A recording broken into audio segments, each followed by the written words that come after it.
जी तो प्यारे दोस्तों, हाज़िर हूँ एक नई वीडियो के साथ। और आज की वीडियो में मैं आपको ये सिखाऊंगा कि तुर्की का ई वीज़ा कैसे अप्लाई किया जाता है। ठीक है, कौन कौन सी रिक्वायरमेंट है, कितनी फ़ीस है, मुकम्मल तरीक़ाकार इस वीडियो में बताऊंगा। आप लोगों से दरख्वास्त है कि वीडियो को कंप्लीट देखें, इंशाल्लाह आपका फ़ायदा होगा।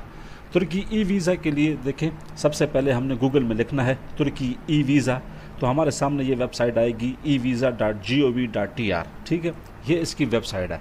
बिल्कुल 3 इजी स्टेप हैं। सबसे पहले है अप्लाई, ठीक है, उसके बाद है मेक पेमेंट करनी है आपने, उसके बाद आपने वीज़ा डाउनलोड कर लेना है। ठीक है, तो सबसे पहले चलते हैं अप्लाई नाउ के बटन को प्रेस करते हैं। ठीक है, अप्लाई नाउ के बटन को प्रेस करने के बाद आपके सामने इस तरह आ जाएगा। तो ये इलेक्ट्रॉनिक वीज़ा है। ठीक है, ट्रांजिट होगा तो फिर आप इसको चेंज कर सकते हैं। ई वीज़ा इलेक्ट्रॉनिक वीज़ा को कहते हैं।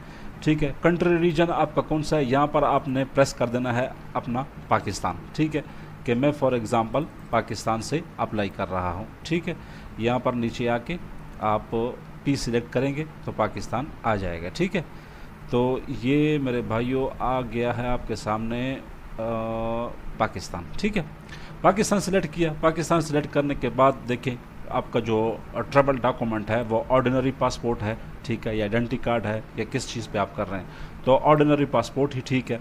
उसके बाद हमने ये कैप्चा फिल करना है। ठीक है, कैप्चा यहाँ पर फिल कर लेते हैं। उसके बाद देखते हैं कि आगे हमारे लिए क्या आता है। ठीक है, तो ये हो गया आपका कैप्चा। सेव एंड कंटिन्यू पे जब हम क्लिक करेंगे तो हमारे सामने नया पेज ओपन होगा।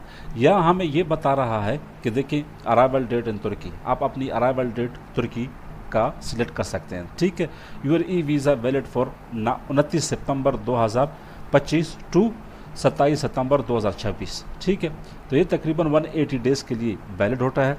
ठीक है, total period of 180 days, your stay can not exceed 30 days. ठीक है, तो मल्टीपल ये आपको वीज़ा मिलता है। 29 सितंबर से ये वैलिड होगा। ठीक है, उसके बाद देखिए यहाँ पर इसकी बताई हुई है कि number of entries, single entry है तो सिंगल एंट्री की फ़ीस आपको देनी पड़ेगी $60।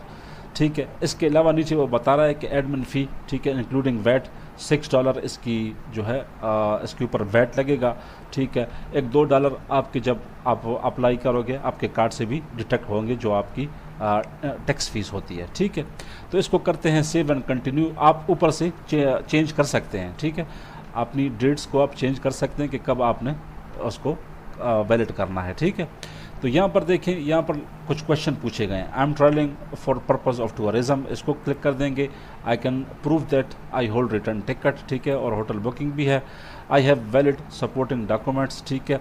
अभी देखें इसमें एक छोटी सी ट्रिक है। ठीक है, देखें ये ई वीज़ा हमेशा उन कंट्रीज़, उन पाकिस्तानियों को मिलेगा जिन पाकिस्तानियों के पास USA, UK या शेंजन या आयरलैंड का ऑलरेडी रेजिडेंस वीज़ा है। ठीक है, तो ये वीज़ा सिर्फ उनको मिलेगा। ई वीज़ा का ऑप्शन जो है ये उन लोगों के लिए है जो हमारे पाकिस्तानी हैं।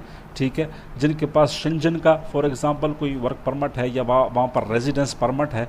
ठीक है, USA का उनके पास रेजिडेंस परमिट है, UK का उनके पास कोई रेजिडेंस परमिट है, और आयरलैंड का।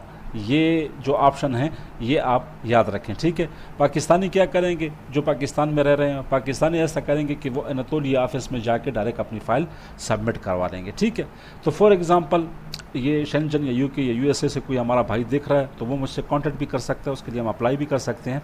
बाकी ये फ़िलहाल तरीका मैं बता रहा हूँ। ठीक है, तो ये देखें, my passport cover the period that I will staying in Turkey, I confirm that I meet. ठीक है, ये सब चीज़ों पर आप गुड लगा देंगे। सेव एंड कंटिन्यू कर देंगे। सेव एंड कंटिन्यू करने के बाद आपने यहाँ पर अपनी फिलिंग करनी है। गिवन नेम आपने देना है। ठीक है, फॉर एग्जांपल मैं इसको दे देता हूँ ये। ठीक है, डेट ऑफ बर्थ आपने देनी है कि आपकी डेट ऑफ बर्थ क्या है। ठीक है, यहाँ पर फॉर एग्जांपल मैं इसको दे देता हूँ कि मेरी डेट ऑफ बर्थ है 1980। ठीक है, और जनवरी और 1 कर दूँगा। ठीक है, यहाँ पर आपने आ जाना है, प्लेस ऑफ बर्थ आपने बताना है कि आप कहाँ पर पैदा हुए। फॉर एग्ज़ाम्पल मैं लाहौर में पैदा हुआ हूँ। फॉर एग्ज़ाम्पल यहाँ पर अपनी अम्मी का नाम आपने लिख देना है, यहाँ अपने अबू का नाम, ये मैं फ़िलहाल डमी लिख रहा हूँ, आपने सब कुछ ओरिजिनल लिखना है। यहाँ पर आपने पासपोर्ट का नंबर लिख देना है, ये भी मैं फ़िलहाल डमी दे रहा हूँ, आप यहाँ पर ओरिजिनल लिखना है। ठीक है, आपके पासपोर्ट की इशू डेट क्या है। ठीक है, आपने अपनी इशू डेट लिखनी है कि मेरी इशू डेट क्या है। फॉर एग्ज़ाम्पल मेरे पासपोर्ट की इशू डेट है 2024, ठीक है, जनवरी 2024 की 1 तारीख को, ठीक है। और मेरी एक्सपायरी डेट पासपोर्ट की कब है? एक्सपायरी डेट मैं इसको बता दूंगा कि मेरी एक्सपायरी डेट है जी पासपोर्ट की जनवरी 2030 को, यकम को ये एक्सपायर हो जाएगा, ठीक है। टाइप ऑफ सपोर्टिंग डॉक्यूमेंट आपके पास कौन सा है, यानी कि आपके पास शेंजन वीज़ा है या उसका रेजिडेंस कार्ड है, या यूएसए वीज़ा है या उसका रेजिडेंस कार्ड है, ठीक है। तो यहाँ पर वीज़ा सिलेक्ट कर लेते हैं। यहाँ पर देखिए वो बता रहा है कि आपके पास इन मुल्कों में से किसी एक का होना चाहिए, या आयरलैंड का होना चाहिए, या शेंजन का, या यूएसए या यूनाइटेड किंगडम का, ठीक है। ये आपने फॉर एग्जांपल शेंजन का सिलेक्ट कर लिया। यहाँ पर डॉक्यूमेंट नंबर, आपके पास जो रेजिडेंस नंबर है या वीज़ा नंबर है वो आपने यहाँ पर सिलेक्ट करना है। फॉर एग्ज़ाम्पल मैं इसको ये एक डमी सा नंबर देता हूँ, ठीक है।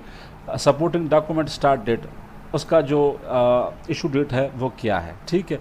तो उसका इशू डेट फॉर एग्ज़ाम्पल फरवरी में कर लेता हूँ कि 1 फरवरी 2024, और एक्सपायर होगा फॉर एग्ज़ाम्पल मेरा जो वीज़ा है वो एक्सपायर होगा फरवरी 2028 को, ठीक है। नीचे आपने ईमेल दे देना है, ठीक है। ईमेल में इसको थोड़ा चेंज करके अपना ईमेल दे देता हूँ क्योंकि आगे आपको समझाना है, और बाकी सब कुछ ओके है। तो इसको कर देंगे आई हैव रीड के बाद नीचे आ जाएंगे, ठीक है।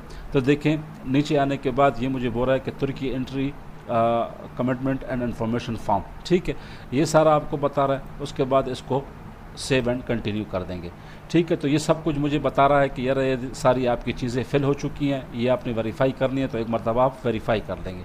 आप वेरीफाई कर लेंगे। यहाँ पर देखें इनवैलिड इनपुट, ठीक है, please check the information below, supporting document number, देखें मैंने वी डाला हुआ है, वी क्या स्मॉल लेटर में है, तो इसको मैं कर दूंगा कैपिटल लेटर में, ठीक है, क्योंकि ये मैं डमी डाल रहा हूँ सब कुछ तो आपको समझाने के लिए, ठीक है। तो मेरे भाइयों यहाँ पर फिर से आपने देना है इसको फरवरी 1, ठीक है, और यहाँ पर आपने इसको देना है फॉर एग्ज़ाम्पल 2027 कर देंगे, ठीक है। आपने इसको आके ये कर देना है, सिलेक्ट कर देना है। सिलेक्ट करने के बाद आपने क्या करना है, आपने इसको यहाँ पर ये चेंज कर देना है, इधर आप लिख देना है फॉर एग्ज़ाम्पल होटल, ठीक है। तो ये हो गया। अभी सेव एंड कंटिन्यू करते हैं। You must fill in the field, अच्छा एक कोई फील्ड हमसे रह गई है, ठीक है, पासपोर्ट इशू डेट की। Passport issue date for example मेरा है जनवरी 1 2024, और एक्सपायरी है मेरा पासपोर्ट का जनवरी 30 का, ठीक है, 1 जनवरी 2030, ठीक है। अब इसको जाके सेव एंड कंटिन्यू करते हैं और वेरीफाई करते हैं। वेरीफाई करने के बाद क्या होगा कि देखें अभी मेरे ईमेल पे एक ईमेल आ चुकी है, ठीक है। ईमेल मेरी आई है, वो मैं चेक कर लेता हूँ। चेक करने के बाद इसको मैं अप्रूव करता हूँ। अप्रूव करने के बाद देखें ये मुझे डायरेक्ट उसी पेज पे ले जाएगा। लेकिन यहाँ पर प्रॉब्लम ये है कि मेरा डेटा वेरीफाइंग हो रहा है, ठीक है।